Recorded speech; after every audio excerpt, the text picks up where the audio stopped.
Hi, welcome to the coaching game. I'm Laurie Lawson, and tonight my guest is a longtime friend. Do you realize you've been on this show 4 times now? This will be the fourth time, and every time I learn something from her. Sabina Wieger. Sabina, and Sabina's calling in or zooming in from Austria. So I guess the first thing, and she's a fantastic coach, and we're going to talk all about that. But I think the first thing we want to know is like, how are things in Austria? Because we know how they are in the United States, but what's happening over there? Well, first of all, thanks, Laurie, for having me again Oh, on your wonderful show. We have been knowing each other so long, and I really I know. appreciate it. I'm thrilled that we do. So, Yes.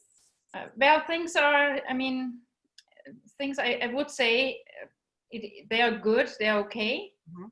At least they are under control. We have very strict sanctions here, and people follow the rules. We have a traffic light system now, so if a city is on green, everything is fine because the numbers then are okay. If they're on yellow or red, then more sanctions are going to happen. So, but I think people are going along with the new normal.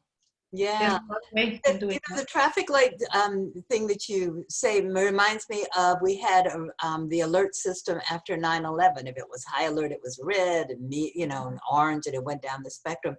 I don't know. That'd be great. Maybe we need something like that here. But I think we're constantly on red right now. So it's like, but it has improved. It definitely has improved. But so tell me, how has it changed your coaching, and who are you coaching now? Because I know you were doing some fantastic leadership stuff. Are you still doing that? Yes, I moved into leadership development, leadership coaching, and I realize all this change with Corona. I'm definitely coaching differently, especially as my coachees are either first-time leaders or people who really suddenly inherited a team or now lead in a very different way, right? Because now people are working from home, they've never worked from home. And I'm coaching you mainly now leaders in Europe.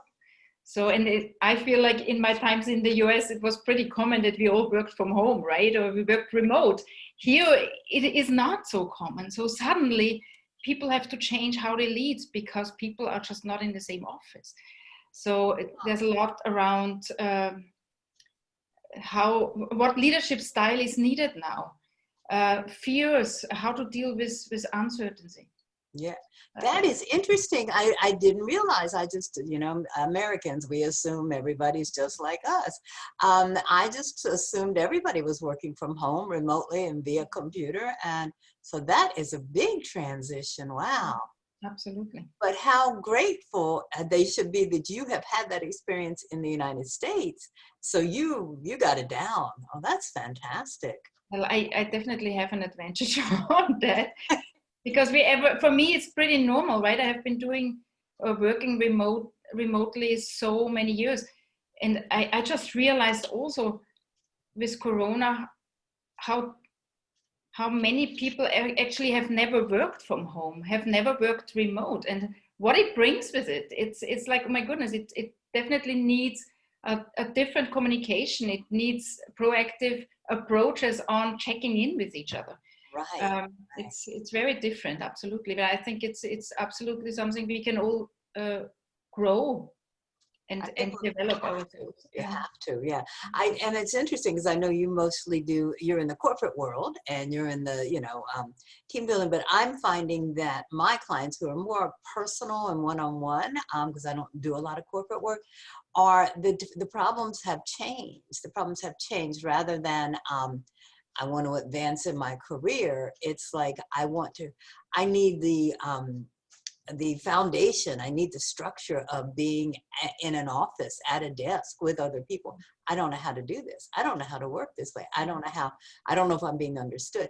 Just, it goes on and on. The whole, for me, the whole tenor of what I'm doing has been changed. First of all, you're right, fears. Everybody's got the fears, you know, and it's like, oh my gosh. And instability. It's like, who knows what, at least for us here in the United States, who knows what's around the corner? Every day is a new surprise. So the tenor has changed. Have you found that also with you? It's just like, what I was working on maybe has switched a little. Absolutely. I think priorities have switched, because Yeah. I think it's all also a lot about, now I need to deal with, there is uncertainty suddenly. There is this VUCA world. Yeah. Now I'm confronted with it. Maybe it was an abstract word before. Now it's reality. Yes. And now I have to deal with it. It's so what is that fear? What is going to happen? What is with my role? What's expected from me? What is the pressure? And now I have to deal with so much different ways of working, and now I really have, as a leader, to understand and learn to understand myself, but also the other people, because now they're not sitting next to me in the meeting. Now I really have to have a conversation virtually. Right. I was going to ask you that because in addition to being the coach and not having the answers, but facilitating the answers and guiding people, what personal lesson did you learn? Because it was like, oh, wait, I have to get my stuff together before I can tell anybody else what to do, or even, you know, try to assist them in going through this journey. What personal things did you learn about that I was just totally unaware of, or you were just totally unaware of?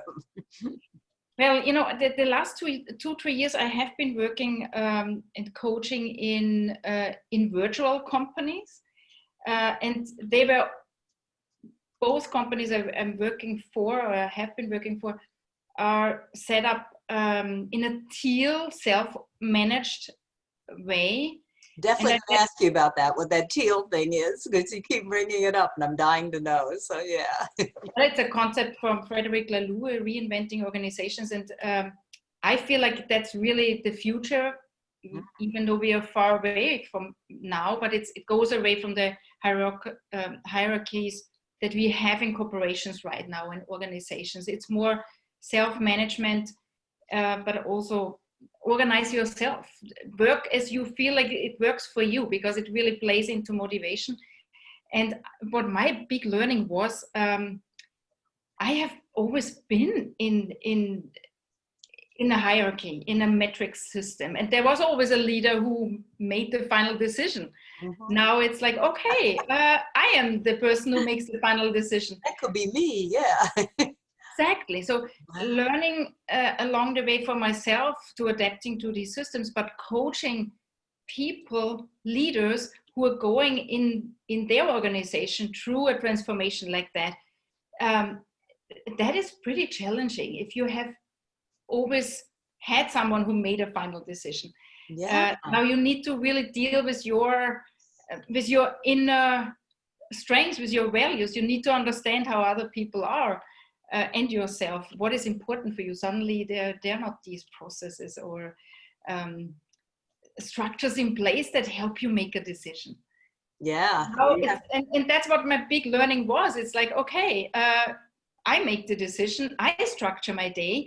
How do I actually do it for myself and optimize it, but also coach people to understand what is your ideal way of working? How do you make now a decision? And how can you rather coach people who you lead instead of like giving directions? So I think that was the biggest learning for me. Yeah, it's kind of like, oh, I'm the boss now. Whoa. and I've always been coaching people when they're going through transition. Okay, you're the CEO of your life. And it's like, oh, this is real. I am the CEO of my life. Now what? Mine was, I think, more of, it's like, okay, I was always saying embrace change, go for change, we want to get change. And then it suddenly changed to let's survive change, so it was a whole different thing. Yeah, and that survive it and then move through it and go through where you want to go. So a whole bunch of, and then I noticed that there are adjustments every day that I have to make. It's like, oh, okay, didn't think of that, or oh, okay, I did have to relearn this. So it's a learning.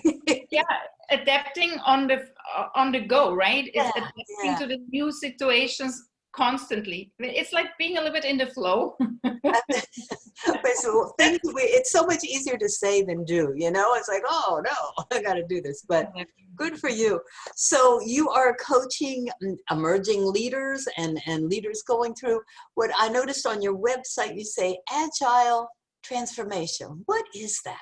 It sounds lovely. Is it It's something cool? really, yeah, and thanks for asking that. Goes into the direction of TEAL, of self-management. It's really what you just mentioned about what you learned. It's like adapting faster to what comes, Yeah. and being able to maneuver to what comes instead of having these fixed structures. And not being able to change ongoing. The only constant is change. And that is what we are faced right now. And Yes. Yeah. Agile Transformations is really helping leaders where the organization knows, the setup of the company knows it's not set up for the future. We need to change how we work, a new way of working. And I help leaders going through that together with their teams, because usually the role of the leader is changing. So suddenly there is, sometimes it's happening, or it's actually, it's more often than not that a leader, it doesn't have the role anymore of a leader. It's like suddenly you need to make a decision. Everybody is self-managed in the team now. Am I now an advisor, a coach, or an expert? I need to make a decision about my role, about my life. And I'm coaching leaders through that change that goes through their organization, on their roles, on their leadership style, on how do they deal with that fear of the change. Wow. And along with the challenge of how do you coach for the future when the future is so uncertain? At least here, that's how we're still feeling. Now, maybe you guys are going, oh, we got a green light, yay, it's all good. But it's like, so I'm sure flexibility must be part of that. And like you say, snap decisions, not waiting and seeing what's going on. What are some of the challenges that they are finding, or you're finding, with coaching these people? Is there a lot of resistance, or are people just going, okay, I know I got to do this, I don't want to, but I gotta? I think it's absolutely one of the challenges is the fear of the change. I have always done it that way. Why do I need to change that now? Yeah. Seeing the purpose of, well, in the future it doesn't work anymore. So maybe we need to think what works for now and the future, especially with all these changes that are approaching us faster and faster. So I think that's the biggest challenge, is like change, fear, and what will the future require? It sometimes just really requires a different setup, a different behavior, a different mindset. And bringing the team together, seeing the opportunity rather than the resistance, the fear of change, that is, I would say, absolutely one of the biggest problems and challenges that I'm facing with my coaches. Yeah. And along with, we're all going through change ourselves. So you have to save some time for yourself to get through all this and get your head straight, or not. You can just go, look, I'm as befuddled as you are, but let's see what we can do to make this situation better today. It's agility. I love the word that you said, and agile transformation. So can you tell us just a little bit about TEAL? It's TEAL, my favorite color, but I don't think that has anything to do with it. It's a beautiful color, definitely. It's lovely, yes. Yes, the concept was reinvented by Frederic Laloux. And there's an amazing book and a website and everything around it. And it's called Reinventing Organizations. So I can definitely recommend reading through that. It's very nicely illustrated if you go with the illustrated version. And the concept is that you bring yourself as a whole person into work. So not only I need to perform, also looking at your strengths and your passion. So that's one element. Then the purpose that is overarching the company, why I'm doing this, why I'm in there. And then there is a self-management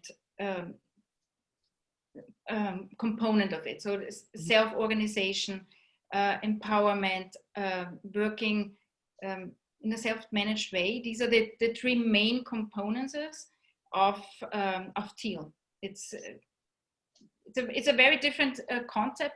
However, it works already for a lot of large companies like Patagonia. Patagonia is using that concept. Okay. Well, companies are moving into or reorganizing their organizations, and usually this is done from bottom up. So starting with teams and just seeing how can you work in a way that every person can work with their passion or in their strengths in self-organized way, following the purpose of the company. So of course it's supported by the executive leadership team. However, usually that is the transformation and the change comes from bottom up. That is amazing. It makes so much sense, and I'm always so frustrated with all these plans and assessments, and it always seems like, at least in America, I will say that, I can't say for Austria, but it seems like we always start at the top and hope it will trickle down, and it never does because the top is very busy and they don't quite get it. So I love that it starts at the bottom and moves on up. That's amazing. Has this been around for a long time? Was it developed for a specific purpose? Or? I think it was reinvented 2014, 2015. That was when the idea came up from Frederic Laloux.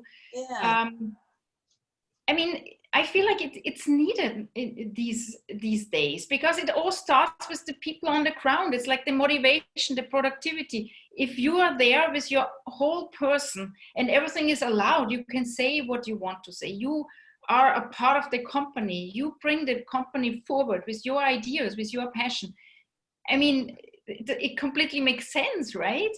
It's exactly how you say. If it doesn't trickle down and people are demotivated on the ground floor, it doesn't really help the success of the company, right? It's absolutely. And it sounds, that's why I asked you, when was it developed? Because it sounds like it was developed just for our time right now. How perfect is right? that?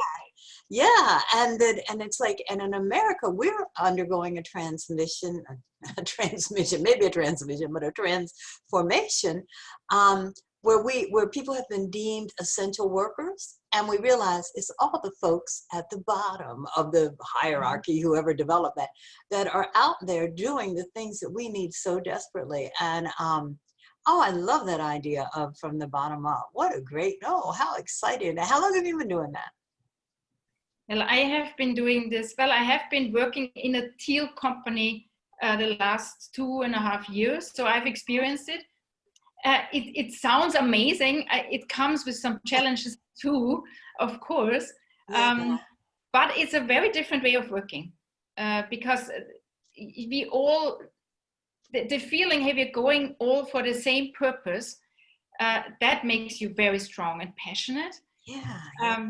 And just the concept, hey, everybody comes there with their strengths, and it also brings the challenge. Okay, that is a strength, but for me, it's a little challenging, that personality. So it comes with a lot of diversity, dealing with diversity, understanding what communication it needs to include everyone. So it's very different from what I had experience before. I love it. And You're learning as you go, and that's what I love about exactly, but coaching. You learn as you go. It's the yeah, best and profession in the world. Well, now, do you do this via workshops? Do you do it one-on-one? How do you do this within an organization? Do you well, take a I'm group of working people? I'm working with a Swiss company who is they're catalyzing, so that they are helping people, facilitating, and I'm the coaching part in that company. So they facilitate in workshops together with the company, helping them find their best way of transforming into TEAL concepts. Sometimes they just use some concepts of it and don't transform the entire company. And I'm coaching. So I'm helping the leaders with that change. Oh, Yeah. exciting. Wow. Good for you. Good for you. Yeah. Come over, Well, come over I here. love that concept. I do too. Come over here. We could use it. Definitely. Well, Is some it, US companies are using it already. what is? I was just going to say, is it an international program or Yeah, is yeah. it? Oh, beautiful. Okay. All right. So what do you foresee as the future for leadership coaching, and we're combining with these new methods that we're doing? What do you see the future of that? Do you see it changing or adapting or I stagnating? think, well, as I mentioned before, I feel like for leadership and leadership coaching, it it requires a lot in going into self awareness and helping coachees understand, or leaders understand, how am I? What do I need? How do I need to communicate? And how are others? How can I include them? How can I understand their personality better in order to also removing maybe my ego or the leader's ego into everything is allowed. Just let's do the best together. Let's collaborate. I think it's a lot of, it's more awareness about self. It's awareness what triggers me, and combining that with the new work methods like TEAL and self-management. I think it requires a lot of self-reflection. Is there still the leadership style that is for the future? And so I think it's a lot around that, like, are we set up for the future as the leader?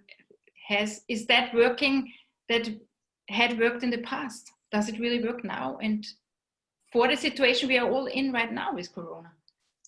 Right. It might be time to just toss it all and go, you know what, let's start all over again. But it seems like that this has been, the leadership style changing has been almost a part of history, but because first emotional intelligence, that came on so strong, and it's like, what is that? And now it's like, okay, not only do we need to be self-aware, but we need to be aware of our fellow workers and our fellow people and all of that. So it seems like it's I won't say it's a natural transition, because nothing going on right now is natural, but it seems to be easing into, this is the way of the future.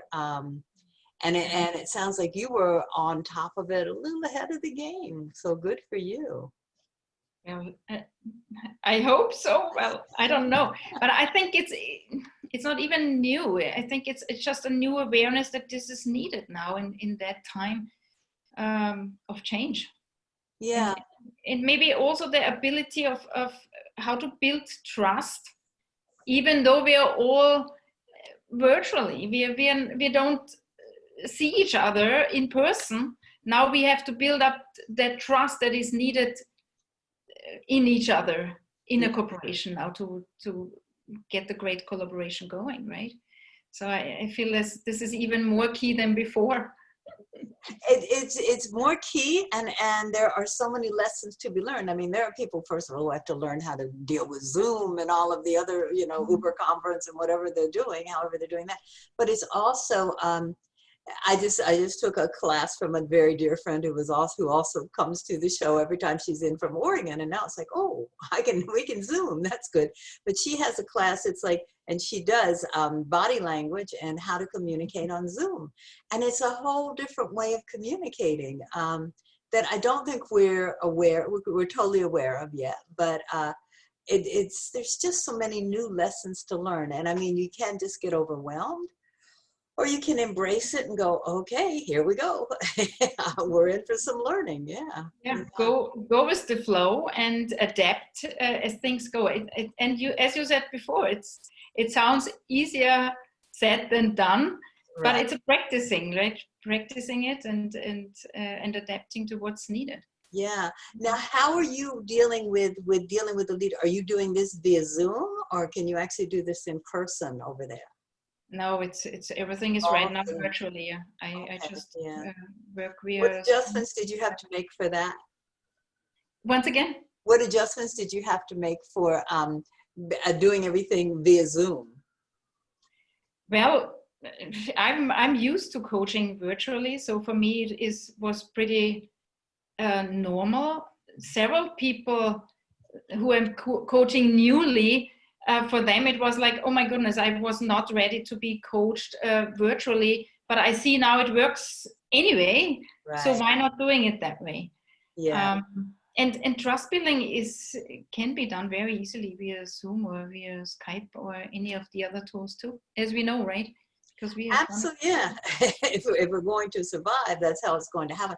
But one of the things of that class that they were learning, it's like it's just very hard to, based on the number of people, of course, to gauge the reactions of everybody. Where you can kind of read a room, now you got to read a Zoom, and that's a little more difficult because there's little boxes everywhere, and it's hard to catch everything. But yes, but well, there are all these amazing virtual tools that have been created in the meanwhile that can, like Mural or Miro, that you can use so easily now in the breakout rooms in Zoom. I know. So there are so many different things we learned, right? We had to learn so fast. Who knew you could do breakout rooms? It's like, that's my favorite part of Zoom now. Hey, you get to meet so many people. So that's exciting. Well, we've got like 90 seconds left. What would you tell us, based on all your experience and what you're doing right now?